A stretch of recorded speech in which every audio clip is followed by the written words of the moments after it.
Subscribe करें और bell दबाएं ताकि कोई खबर रह न जाए।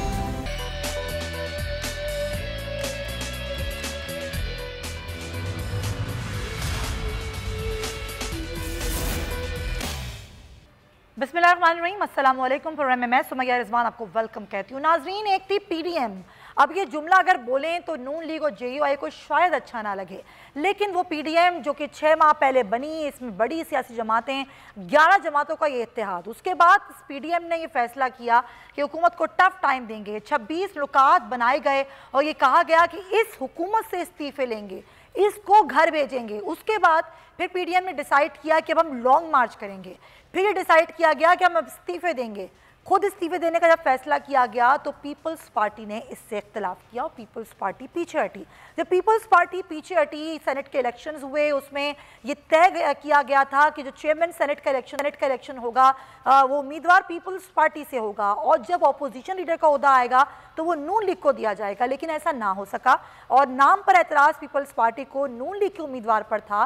बाद में ज़ाहिर अपोजिशन लीडर सेनेट का बन गए पीपल्स पार्टी के यूसुफ रज़ा गिलानी साहब। उस पर ये इल्ज़ाम पीपल्स पार्टी पर नून लीग और जेयूआई की जानिब से लगाया गया कि इन्होंने तो इस्टेब्लिशमेंट से हाथ मिला लिया है, इन्होंने तो दबाव का सामना नहीं किया और जाकर ही इस्टेब्लिशमेंट से मिल गए।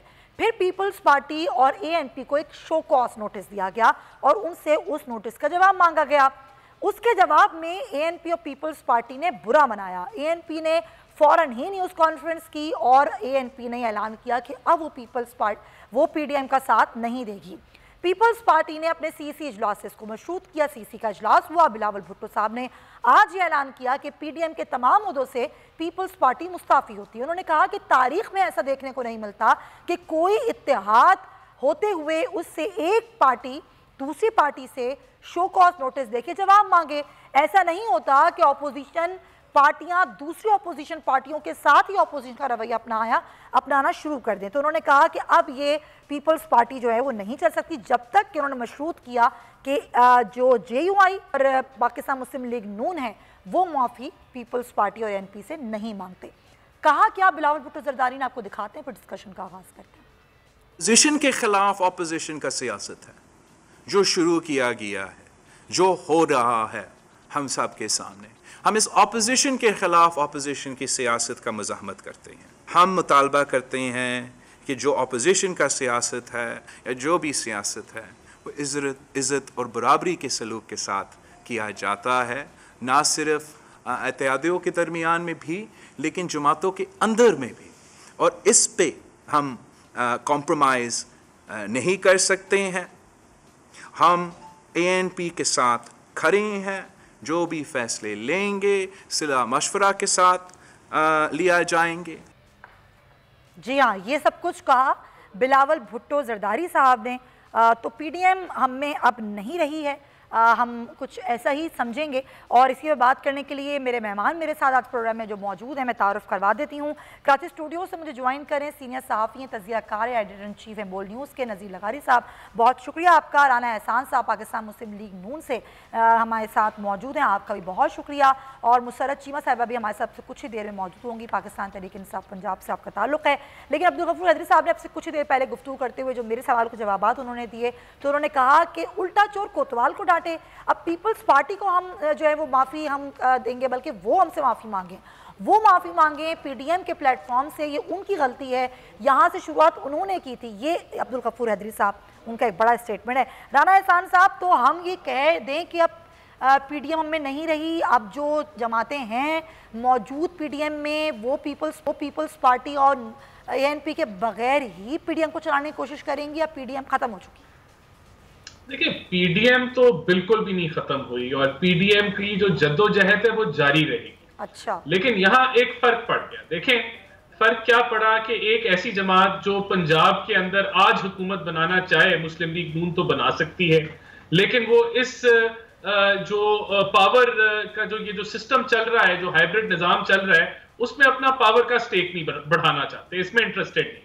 और अपनी 85 सीटें जो नेशनल असेंबली में हैं 84 या 85, उससे भी इस्तीफा देने के लिए तैयार है। अच्छा। और दूसरी तरफ वो जमात है कि जिसने जो है अपनी एक ऑपोजिशन लीडर की सीट के लिए जिस हुकूमत के खिलाफ हम स्ट्रगल कर रहे हैं, जिस निज़ाम के खिलाफ हम स्ट्रगल कर रहे हैं, उनसे जाके उन्होंने मदद मांगी और जो उनकी हमायती ऑपोजिशन थी उनसे मशावरत के बगैर और उनके फैसले के बगैर या उनके फैसले के खिलाफ जाके उन्होंने जो है बाप पार्टी से वोट लिए।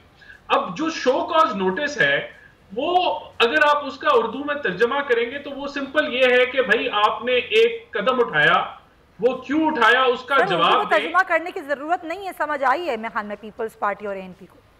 तो बस उनसे इस चीज की वजाहत मांगी, उसको अंग्रेजी में शो कॉज नोटिस कहते हैं, कि उनको कहा गया कि आप बताएं कि भाई आपने बाप पार्टी से जो हुकूमती हमायती हैं और सब जानते हैं कि वो उनकी उंगली पकड़ के कौन बाप पार्टी को चलाता है, उनसे आपने भाई जवाब दिया है ना उसका। वो कह रहे हैं जब आप पंजाब में पीटीआई ने वोट दिया आपको तो फिर हमने तो आपसे जवाब नहीं मांगा, हमने तो आपसे वजाहत नहीं मांगी, तो अब हमसे वजाहत क्यों मांग रहे हैं?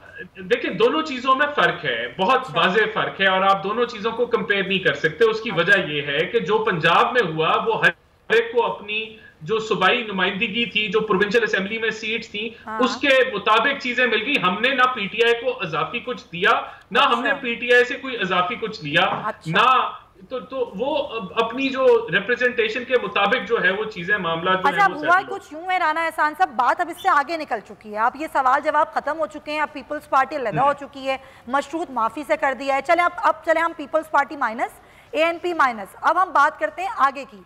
अगर ईद के बाद आप हो गए, जेयूआई हो गए, दीगर जमातें जो पीडीएम के प्लेटफॉर्म से हैं वो लॉन्ग मार्च करने निकलती हैं, तो इस्तीफे देकर निकलेंगे आप लोग? देखिए अब सबसे पहले तो मैं आपको जो है वो, क्योंकि ये पीडीएम का फैसला है, वो करेगी अपनी जब उसकी मशावरती मीटिंग होगी, लेकिन मैं आपको अपना तजिया बता देता हूँ। देखिए जी बिल्कुल जो ये जब पीएमएलएन जो मेरी जमात है और जेयूआईएफ जो है वो आगे स्ट्रगल लेके चलेगी। इस्तीफे देने का मकसद ये है कि ये निजाम गिर जाए। अगर हम इस्तीफे दे के सिर्फ हमारी जमात और साथ जेयूआईएफ इस्तीफे देते हैं और उससे निजाम नहीं गिरता, जो कि जिसके इम्कानात बहुत ज्यादा हैं कि ये हम जो है वो ना कर पाए इतने कम इस्तीफों के साथ, पीपल्स पार्टी साथ शामिल होती तो फिर तो ये गारंटीड था कि ये निजाम हिल जाता। लेकिन खाली हमारे साथ अगर ये मुमकिन ना हुआ तो हम नहीं देंगे इस्तीफे, क्योंकि फिर तो हम पीटीआई की मदद। क्या फायदा हुआ? जहां से बात शुरू हुई थी तो वहीं आगे खत्म हो गई ना। चले आपका पॉइंट आया लगारी साहब, बात शुरू हुई इस्तीफों से होती होती सेनेट इलेक्शन, फिर चेयरमैन सेनेट का ओहदा, फिर ऑपोजिशन लीडर का ओहदा, जिसको कोई भी बड़ा नहीं समझता, ना पीपल्स पार्टी, ना पीएमएलएन, ना जेयूआई, सब कह रहे हैं इतने छोटे से ओहदे के लिए इतना बड़ा सब कुछ करने की क्या जरूरत थी? फिर कसूरवार कौन है? फिर क्या फायदा इस पीडीएम का? एक तो राना एहसान साहब बहुत पढ़े लिखे, बहुत आलिम और हमारे बहुत मोहतरम हैं। असल झगड़ा जो हुआ था जब मौलाना इजलास से निकले थे और उन्होंने एक जुमला बोला था और फिर मोहतरमा मरियम नवाज़ खड़ी रही थी, उन्होंने भी बात की थी और उस वक्त लगा था कि पीडीएम टूट चुकी है। तो उसका सबब तो ये था कि प्रिंसिपल ये था कि इस्तीफे दिए जाएं फिर लॉन्ग मार्च जाया जाए, यानी ये उसूल था।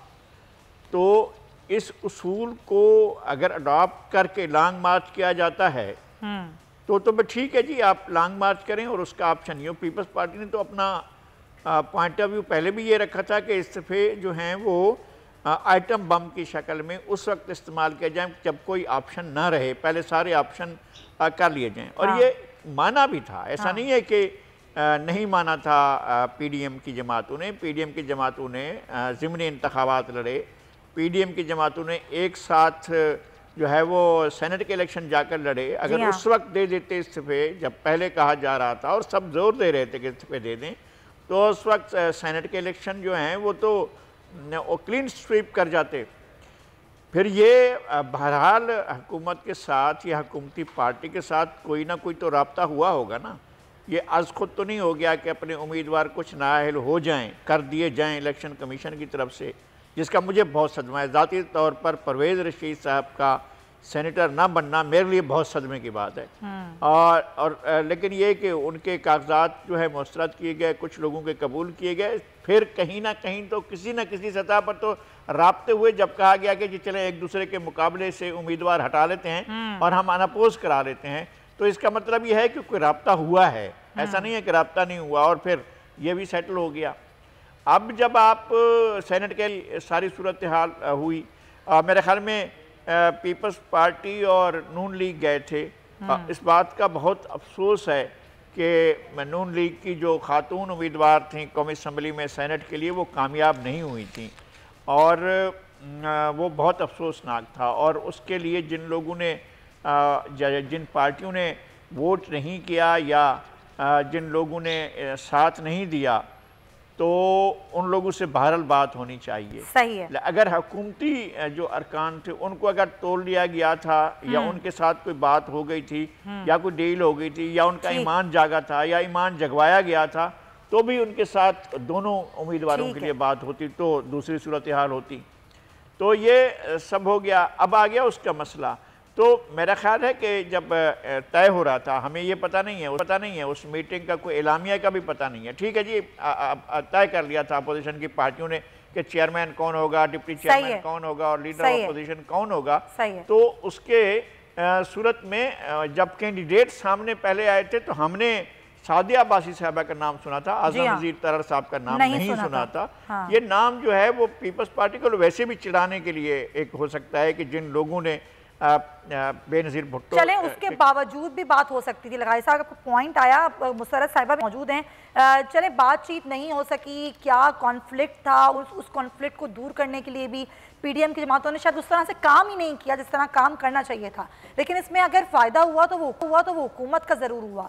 लेकिन अगर हुकूमत का फ़ायदा हुआ भी, लेकिन जो कुछ डस्का में हुआ मुसर्रत साहिबा, वो हकीकतन कहीं से भी हुकूमत का फ़ायदा नहीं। जब हुकूमत, जब ज़ाहिर जिसकी हुकूमत होती है वो सरकारी मशीनरी भी इस्तेमाल करता है, सारे वसाइल उसके होते हैं, उसके बावजूद अगर ना जीते हुकूमत तो एक बहुत बड़ा सवालिया निशान होता है।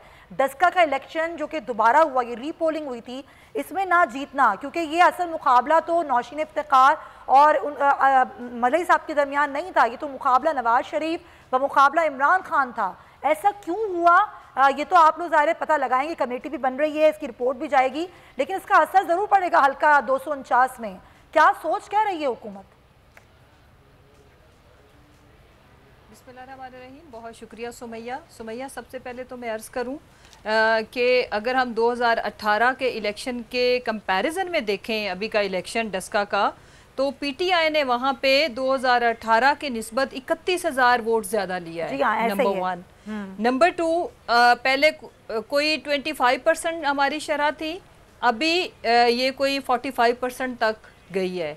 और अगर हम PMLN की बात करें तो उन्हें 2018 के मुकाबले में जो इंक्रीज़ मिली है वो कोई ऑलमोस्ट कोई आई थिंक कोई 10,000 की है। ठीक है, तो इसलिए अगर हम इस सारे को अगर हम एक न्यूट्रल ओपिनियन दें तो पीटीआई का वोट बैंक उस हलके में इस बड़ा है। अच्छा, फेयर और हुआ है ना दूसरी जहां तक अगर हम बात, जी एग्जैक्टली, दूसरी जहां तक रहेगी बात, इसके ऊपर अभी सवालिया निशानात इसलिए हैं कि ये सब सवाल उस वक्त तक खड़े रहेंगे चाहे हमारी तरफ से या इनकी तरफ से, जब तक हम इस प्रोसेस को, इस सिस्टम को ट्रांसपेरेंट, फेयर, फ्री नहीं बनाते। वजह देखें, इस वक्त दुनिया में जब साइंस एंड टेक्नोलॉजी का ज़माना है, दुनिया बाकी सियारों के ऊपर आबादकारी के ऊपर सोच रही है, और हम आज तक अपनी इलेक्टोरल रिफॉर्म्स नहीं कर सके। वही घिसा पिटा जब से पाकिस्तान में डेमोक्रेसी आई है, हमारा इलेक्शन सिस्टम वही है। सो इम्पॉर्टेंट चीज़ ये है कि दुनिया में जो तरीके वज़ा करता है या जितनी भी रिक्वायरमेंट है इसमें रिफॉर्म्स की, वो अब नागुज़ीर हैं। अदरवाइज़ होगा क्या? अदरवाइज़ तो अगर मैं इसको देखूं कि एक सीट के हारने से, जबकि हमारा 31,000 वोट भी वहाँ पे बढ़ा, तो कोई क़यामत नहीं आ गई, और ये इनके जीतने से इनकी कोई उस तरह की अल्टीमेट फतह नहीं होगी और हमारी अल्टीमेट शिकस्त नहीं होगी। लेकिन इंपॉर्टेंट चीज ये है, लेकिन आप तो दावा कर रहे थे ना कि हम जीतेंगे, चाहते हैं, इनका बयानिया हार जाएगा, तो फिर ये क्या हुआ? बयानिया जीत गया, चले अगर 32,000 वोट की हम बात कर लें तो ये कोई छोटी बात तो नहीं है ना। सुमैया, बड़ा अच्छा सवाल आपने किया। मुझे ये बताएं, तो और हम इलेक्शन कैंपेन में क्या कहते हैं कि हमें वोट मत करें, हम हार रहे हैं? नहीं, हर कैंडिडेट, हर पार्टी ये क्लेम करती है ड्यूरिंग कैंपेन। मैं अर्ज कर लूं जी कि हमने इलेक्शन जीतना है और हमने आखिरी दिन तक उम्मीद नहीं छोड़नी होती जब तक आखिरी रिजल्ट ना आ जाए। हुकूमत देखें, जब मसला क्या है, ज़िमनी इलेक्शन में ये तासुर होता है कि ज़ाहिर हुकूमत ही नुमाइंदा जीतेगा, उसका ज़ाहिर सरकारी वसाइल और सारी चीज़ें होती हैं। खैर नैयर बुखारी साहब भी मेरे साथ हैं, मैं चाहूँगी ज़रा उनका भी मौक़िफ़ लूँ। आज पीपल्स पार्टी जो है, मैं इसका आंसर कर देती हूँ, मैं आती हूँ आपकी जानिब। मैं चाहूँगी आप आराम से इसका डिटेल आंसर करें क्योंकि वो ऑन कॉल है नैयर बुखारी साहब हमारे साथ। नैयर बुखारी साहब, आज पीपल्स पार्टी कहती है हम तमाम ओहदों से मुस्ताफ़ी होने का ऐलान करते हैं। अब्दुल गफूर हैदरी साहब का ये मौक़िफ़ है कि आपकी गलती थी, उल्टा चोर कोतवाल को डांटे। आप कहते हैं कि हमसे नून लीग और JUI माफ़ी मांगे, जबकि वो कहते हैं कि पीपल्स पार्टी को PDM से माफ़ी मांगनी पड़ेगी। तो PDM ख़त्म हो चुकी है। फिर देखिए, पहली बात यह है कि हम चोर नहीं हैं और मौलाना गफूर को कोतवाल किसने बनाया है, पहली बात तो ये है। सही है। और जो अगर इस किस्म की जुबान इस्तेमाल करते हैं तो उसमें फिर PDM का वजूद बरकरार रह सकता है। सही। और ये इनको होशमंदी से काम लेना चाहिए था और इन्होंने ही बुनियाद रखी, गफूर हैदरी साहब ने और शायद खाकान अब्बासी साहब ने बुनियाद रखी इस PDM में दरार डालने की। अच्छा। पाकिस्तान पीपल्स पार्टी ने कतन, ये पीपल्स पार्टी ने कोशिश की क्योंकि PDM बनाया चेयरमैन बिलावल भुट्टो साहब की मेजबानी में बनी और बनाया हमने था। और ये कैसे वो दो जमातें आपको PDM का वो स्पोक्स पर्सन बना के बैठे हुए हैं। तमाम फैसले कंसेंसस से होने थे और इसलिए मैं समझता हूँ कि सियासत में तहजीब और मैं समझता हूँ महज़ब तरीके से ही अपने मुखालिफिन को भी मुखातिब करना चाहिए। तो ये रवैया तो ये ऐसा है कि ये खुद नहीं चाहते कि PDM की मूवमेंट आगे मौजूदा हुक्मरानों से हम निजात चलाए। ये खुद किसी डील के मुतमन्नी हैं और अच्छा। ये खुद एस्टैब्लिशमेंट को सपोर्ट कर रहे हैं। सर यही बात मैं, क्योंकि मेरी खुद बात हुई अब्दुल गफूर हैदरी साहब ने, वो कहते हैं कि आप यानी कि पीपल्स पार्टी ने एस्टैब्लिशमेंट से हाथ मिला लिया, वो दबाव ही नहीं बर्दाश्त कर पाए। तो गलती तो इनकी जानिब से हुई है, हमने तो कुछ किया ही नहीं है, ये तो खुद बताएं पीपल्स पार्टी। बिल्कुल बिल्कुल उन्होंने कुछ नहीं किया। उन्होंने PTI के साथ सिंध में लाड़काना में इत्तेहाद किया, उन्होंने GDA में इत्तेहाद किया, उन्होंने और नून लीग ने लाहौर में बैठ के जो सीट एडजस्टमेंट की सेनेट की वो इत्तेहाद किया। तो हम तो कंटेस्ट करते रहे और हमने इनको नेशनल असेंबली में यूसुफ गिलानी का इलेक्शन कंटेस्ट करके दिखाया, हमने स्ट्रेंथ PDM की प्रूव करके दिखाई। ये तो मिली भगत करते रहे एस्टैब्लिशमेंट के साथ और मौजूदा हुक्मरानों के साथ। लेकिन सर अब पंजाब में बड़ा अच्छा आप लोग टफ टाइम दे सकते थे, अब PDM में आप नहीं होंगे, नून लीग अकेली होगी, तो यानी कि हम ये समझ लें कि पीपल्स पार्टी अब PDM के प्लेटफॉर्म से तो कुछ भी नहीं करेगी। PDM का प्लेटफॉर्म हमने मौजूदा हुक्मरानों के खिलाफ बनाया था, लेकिन पीपल्स पार्टी ने अपने प्लेटफॉर्म से जदोजहद कभी भी नहीं छोड़ी और जदोजहद अभी भी जारी रहेगी। और इनको ये सोचना चाहिए कि इन हालात में जब नो कॉन्फिडेंस की प्रोविजन हमने रखी थी उस पर क्यों नहीं आते, लॉन्ग मार्च पे क्यों नहीं आते, ये इस्तीफों पे जंप ओवर कर रहे हैं।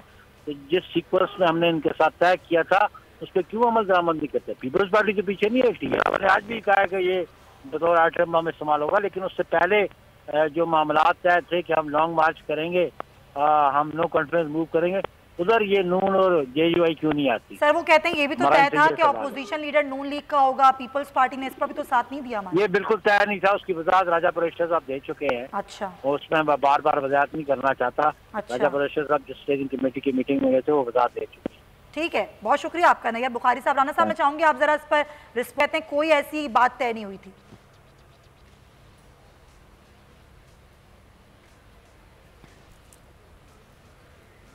राना साहब आपकी आवाज़ मुझे नहीं आ रही, जब तक मुसर्रा साहिबा से बात करती हूँ। मुसर्रा साहिबा ज़रा आप मुझे अपना ये चीज़ क्लियर करें, ज़ाहिर सवाल बार बार होगा, जब तक ज़ाहिर चीज़ें सामने नहीं आती हैं।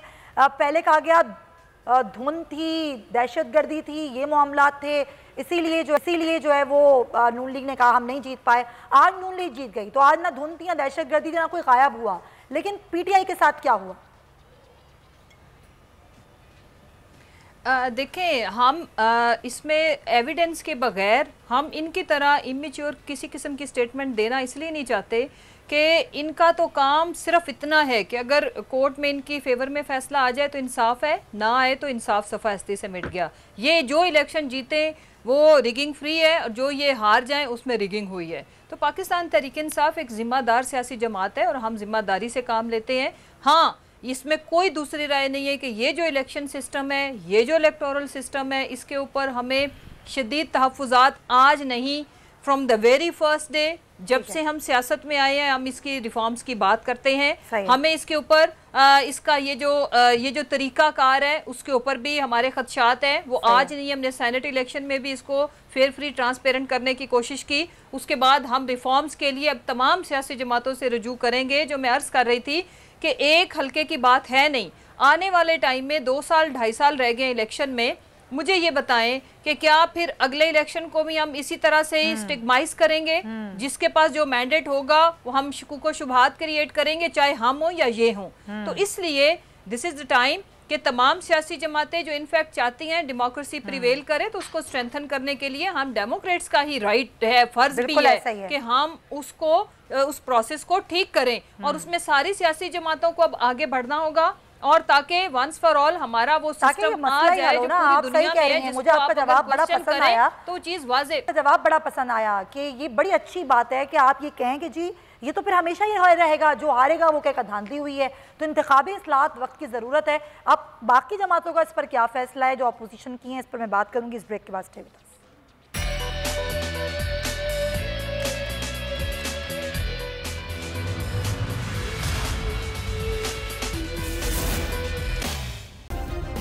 सब्सक्राइब करें और बेल दबाएं ताकि कोई खबर रह न जाए।